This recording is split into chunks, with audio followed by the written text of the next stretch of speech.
Assalamualaikum warahmatullahi wabarakatuh. Saya Anissa Wulandari, NPM 17111000012. Di sini saya akan menjelaskan isi makalah saya, yaitu Ujian Komprehensif Keilmuan Dasar Mata Pelajaran Bahasa Indonesia, PKN, dan IPS. A. Pengertian IPS. Ilmu Pengetahuan Sosial atau IPS merupakan program pendidikan yang memilih bahan pendidikan dari disiplin ilmu sosial dan humanity atau ilmu pendidikan dan sejarah yang diorganisir dan disajikan secara ilmiah dan psikologis untuk tujuan pendidikan yang berdasarkan Pancasila dan kebudayaan Indonesia. Istilah ilmu pengetahuan sosial atau IPS dan keberadaannya dalam kurikulum persekolahan di Indonesia tidak lepas dari perkembangan dan keberadaan social studies atau studi sosial di Amerika Serikat. Oleh karenanya, gerakan dan paham social studies di Amerika Serikat banyak mempengaruhi pemikiran mengenai ilmu pengetahuan sosial atau IPS di Indonesia. Kompleksitas kehidupan yang akan dihadapi siswa nantinya bukan hanya akibat tuntutan perkembangan ilmu dan teknologi saja, melainkan juga kompleksitas kemajemukan masyarakat Indonesia.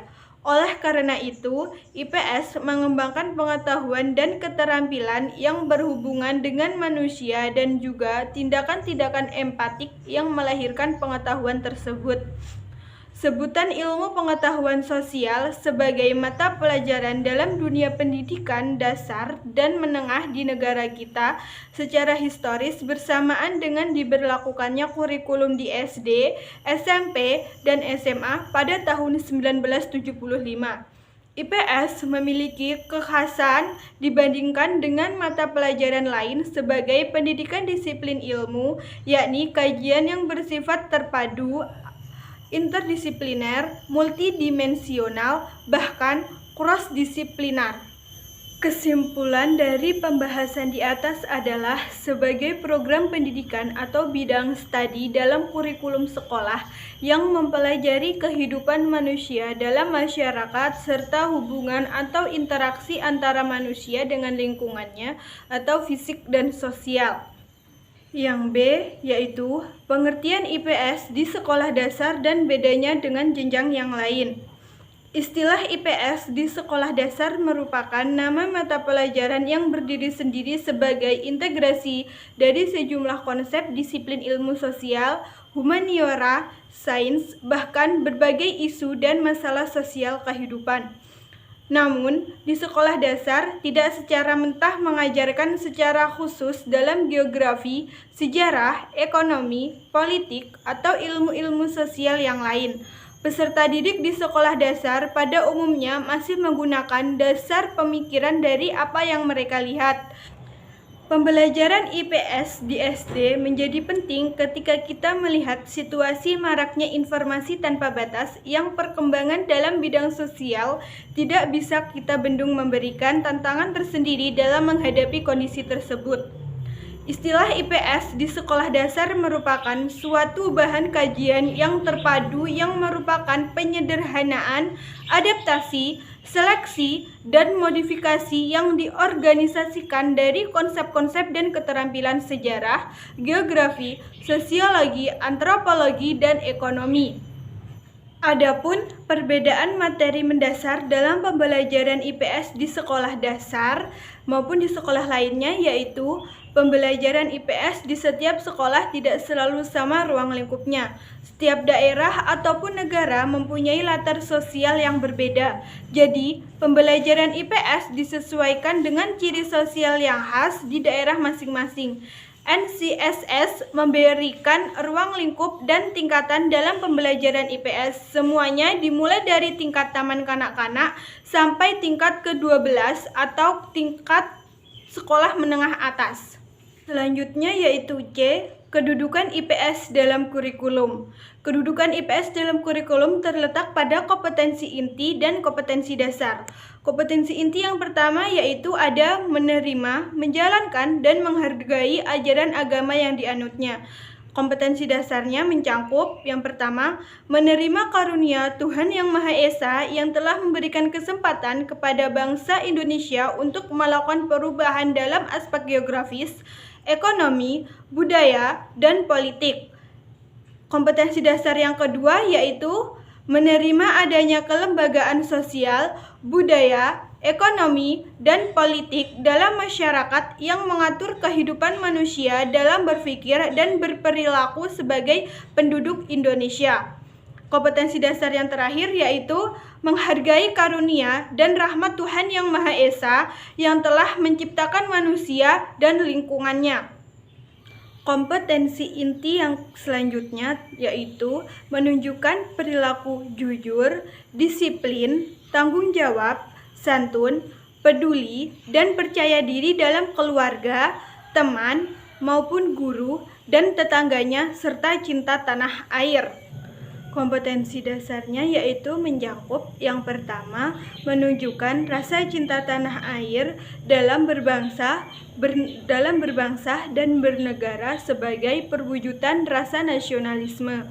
Kompetensi dasar yang kedua yaitu memiliki kepedulian dan penghargaan terhadap lembaga sosial, budaya, ekonomi, dan politik. Kompetensi dasar yang ketiga yaitu menunjukkan perilaku tanggung jawab, peduli, percaya diri dalam mengembangkan pola hidup sehat, kelestarian lingkungan politik, budaya, dan peninggalan berharga di masyarakat. Yang selanjutnya yaitu kompetensi inti yang ketiga, mencangkup yaitu memahami pengetahuan faktual dan konseptual dengan cara mengamati dan mencoba berdasarkan rasa ingin tahu tentang dirinya makhluk ciptaan Tuhan. Dalam kompetensi dasarnya yaitu mencangkup beberapa hal. Yang pertama yaitu mengemukakan keragaman aspek konvektivitas antara ruang, waktu perubahan dan keberlanjutan kehidupan manusia dalam aspek sosial, ekonomi, pendidikan, dan budaya dalam masyarakat Indonesia. Kompetensi dasar yang kedua yaitu menunjukkan pemahaman sebab akibat terjadinya perubahan masyarakat Indonesia dari masa pergerakan kemerdekaan sampai dengan awal reformasi dalam kehidupan berpolitik, kebangsaan, dan bernegara. Selanjutnya yaitu D. Manfaat serta tujuan IPS diajarkannya kepada peserta didik. Tujuan pendidikan IPS di Indonesia pada dasarnya mempersiapkan para peserta didik sebagai warga negara yang menguasai pengetahuan atau knowledge, keterampilan atau skill, sikap dan nilai atau attitude dan values yang dapat dipergunakan sebagai kemampuan untuk memecahkan masalah, mengambil keputusan, dan berpartisipasi dalam berbagai kegiatan masyarakat agar menjadi warga negara yang baik. Selanjutnya yaitu D. Manfaat serta tujuan IPS diajarkannya kepada peserta didik. Tujuan pendidikan IPS di Indonesia pada dasarnya mempersiapkan para peserta didik sebagai warga negara yang menguasai pengetahuan atau knowledge, keterampilan atau skill, sikap dan nilai atau attitude dan values yang dapat dipergunakan sebagai kemampuan untuk memecahkan masalah, mengambil keputusan, dan berpartisipasi dalam berbagai kegiatan masyarakat agar menjadi warga negara yang baik. Adapun manfaat mata pelajaran IPS diajarkan kepada peserta didik yaitu untuk memberikan kepada peserta didik informasi tentang segala sesuatu yang mencakup pri kehidupan manusia dalam lingkungannya. Yang E yaitu urgensi serta kebersamaan seperti apa dalam mendukung kegiatan belajar siswa. Proses pembelajaran pendidikan IPS di jenjang persekolahan, baik pada tingkat pendidikan dasar maupun menengah, perlu adanya pembaharuan yang serius, karena pada kenyataannya selama ini masih banyak model pembelajaran yang masih bersifat konvensional, tidak terlihat adanya improvisasi dalam pembelajaran, jauh dari model pembelajaran yang modern sesuai dengan tuntutan zaman dan kondisi lingkungan sekitar di mana siswa berada.